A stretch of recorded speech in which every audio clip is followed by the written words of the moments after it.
ပိုးလုပ်တဲ့ဒီချင်းလေးကိုစားဖို့တဲ့သူတိုင်းဟာအချင်းဘူးလေးတွေထုတ်ရောင်းဖို့အမြဲတိုက်တွန်းကြပါတယ်ဒီနေ့အိမ်မှာမြန်မာတို့ထိုးလေးလှုပ်စားတော့ပိုးလုပ်တဲ့အချင်းလုပ်နည်းလေးဟာအရန်လွယ်တော့ပြပြချင်းစိတ်ဖြစ်တာနဲ့ပိုးလုပ်နည်းလေးပြပြပါမယ်ရှင်အချင်လို့ဖို့အတွက်ကိုစော့2မျိုးသုံးပါတယ်တစ်မျိုးကဒီငရုတ်စီချင်းဆက်စော့လေးရဲ့နောက်တစ်မျိုးကချီလီဂါလစ်စော့လေးပေါ့နော်အဲ့2မျိုးကိုစတူရောပါတယ်ငရုတ်သီးစိမ့်နဲ့ကြက်သွန်ဖြူကိုကြိတ်ထည့်ပါတယ်အချိုအတွက်ကထညက်လေးနှလုံးလောက်ထည့်တယ်ရတာအတွက်ကိုစားနဲ့မိုးဟင်းခတ်မှုထည့်ပါတယ်ပိုးကတော့ငပြားကြီးလုံးဝမထည့်ပါဘူးရေလေးနည်းနည်းထည့်ပြီးတော့စူအောင်ထည့်ပါတယ်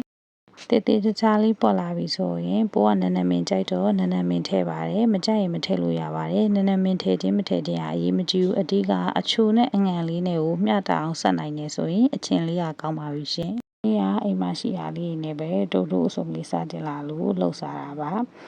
တိုးဟူးလေးရဲ့ပဲပြားလေးရဲ့ကြက်ဥစုပုတ်လေးလည်းကြော်မယ်အသားရူလေးကိုတော့ရွှေလေးပြအကြော်မုံလေးရဲ့ကြက်ဥလေးရဲ့စားရဲ့မိုးဟင်းခတ်မုံလေးရဲ့အရသာနေပြီးတော့တေးသေးကြကြလေးနှပ်ပြီးတော့ကြော်ပါမယ်ရှင်တရကနေအမဲကိုကိုင်းပြီးထည့်ပေးလိုက်တာလေးလည်းရှိတော့ဟင်းရည်တောင်လေးလည်းရအောင်အမဲကိုပြုတ်လေးလည်းလုပ်လိုက်ပါတယ်အဲ့တော့အမဲကိုဒုတ်ထူလေးလည်းပါသွားပါတယ်ရှင်